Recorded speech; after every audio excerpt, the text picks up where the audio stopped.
مصطفیٰ کریم کے صحابہ میں سے ایک نام سعید بن عامر کا بھی آتا ہے۔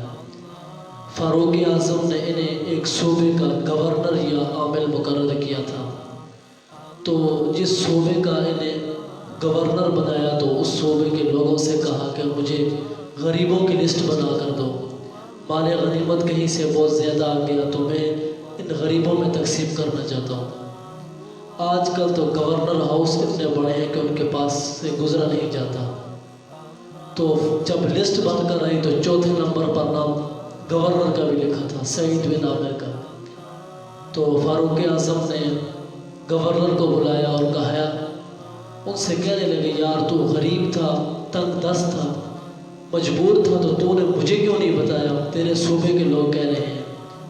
تو گورنر کہنے لگا آگے سے، عمر ان باتوں کو چھوڑ، پہلے مجھے یہ بتا کہ میرا پردہ کس نے کھولا ہے، یہ میرا راز کس نے فاش کیا ہے؟ میں یہ غریبی کے ترانے یہ دنیا داروں کو نہیں سناتا، کہیں چوک پر کھڑے ہو کر نہیں گنگناتا، جب بھی مجھے کوئی رنج و الم ہو تو میں اپنے محبوب کو سناتا ہوں، مجھے کوئی شکوہ ہو تو میں اپنے خدا کو بتاتا ہوں۔ فاروق اعظم نے ان کو گورنر مقرر کیا، اور جب 4-5-6 مہینے گزرے تو فاروق اعظم کا یہ معمول تھا کہ وہ گورنروں کا پتہ کرتے، تو جب جس صوبے کا گورنر ہوتا اس کی جامع مسجد میں لوگوں کو اکٹھا کرتے، پھر لوگوں سے پوچھتے کہ گورنر کی کوئی شکایت ہے کہ نہیں۔ تو جب سعید بن عامر کے صوبے میں گئے، وہاں کے لوگوں کو اکٹھا کیا جامع مسجد میں، کہنے لگے کہ گورنر کی کوئی شکایت ہے؟ تو لوگوں نے کہا صوبے کے 4 شکایتیں ہیں گورنر کی۔ کہا کون سی؟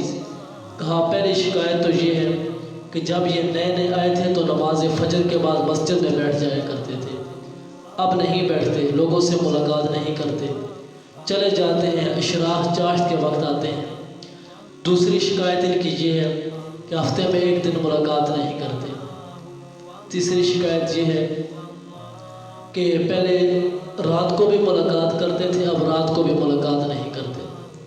چوتھی شکایت ان کی یہ ہے کہ کبھی کبھی یہ بے ہوش ہو جاتے ہیں، روتے ہیں اور پھر بے ہوش ہو جاتے ہیں۔ فاروق اعظم نے گورنر کی طرف دیکھا اور پھر کہنے لگے گورنر صاحب بتاؤ، آپ کی 4 شکایتیں آئی ہیں۔ پہلی شکایت آپ کی یہ ہے کہ آپ نماز فجر کے بعد لوگوں سے ملاقات نہیں کرتے۔ کہا حضور کاش یہ لوگ مجھے رسوا نہ کرتے، کاش سر عام نہ پوچھتے، یہ میرا اور میرے رب کا ہی راز تھا تو رہنے دیتے۔ حضور اگر آپ کی جگہ کوئی اور ہوتا تو اس کو میں کبھی یہ بات نہیں بتاتا۔ کہا حضور میری مجبوری یہ ہے کہ میری بیوی بیمار ہو گئی ہے، ٹانگوں سے معذور ہو گئی ہے، تو میری مجبوری یہ ہے کہ میں صبح سویرے اٹھ کے گھر میں جھاڑو لگاتا ہوں، آٹا بھی گوندتا ہوں، روٹی بھی پکاتا ہوں، پھر اپنی با وفا بیوی کے منہ میں لقمے بھی ڈالتا ہوں۔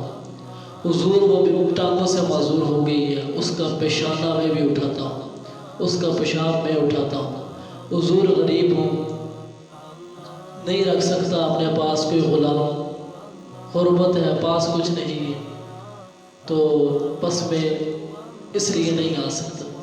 کہا کہ چل تیری دوسری شکایت یہ ہے، لوگ کہتے ہیں کہ جب پہلے سوال کا جواب آیا تو ہمارے رونگٹے کھڑے ہو گئے، ہمارے پاؤں کے نیچے سے زمین نکل گئی۔ یہ اس دور کے گورنر ہیں کہ جنہوں نے تربیت میرے مصطفیٰ کریم سے حاصل کی ہے، اس دور کے گورنر نہیں ہیں۔ کہا کہ تیری دوسری شکایت یہ ہے کہ ہفتے میں 1 دن تو ملتا نہیں۔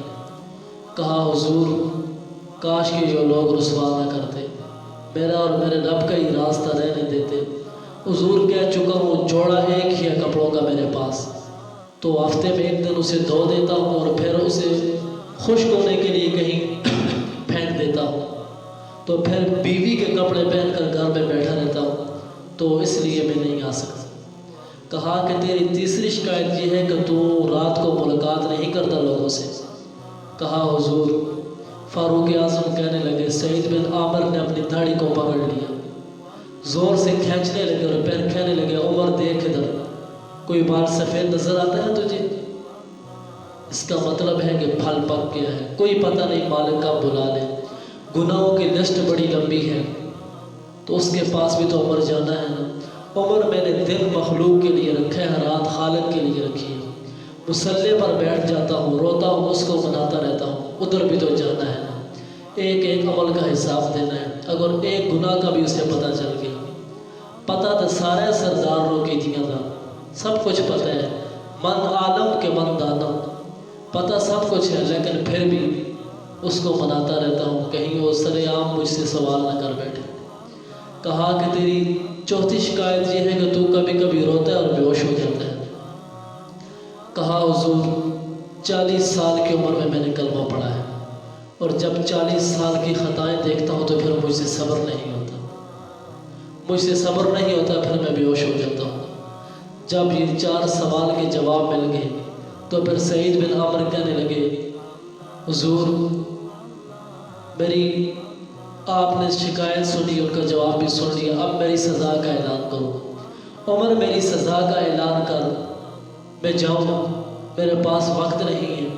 تو فاروق اعظم رونے لگے، پھر ہاتھ اٹھایا اور پھر کہنے لگے یا اللہ اس طرح کے کچھ اور گورنر بھی عطا فرما، اس طرح کے محبوب خدا کے غلاموں کو اور بھی گورنر عطا فرما کہ جن کے دل میں محبوب خدا کا عشق ہو اور خدا کا ڈر ہو۔ تو یہ وہ لوگ تھے دنیا میں کہ جنہوں نے نور میرے مصطفیٰ کریم سے حاصل کیا تھا، اور یہی چراغ جلے گا تو زمانے میں روشنی ہوگی۔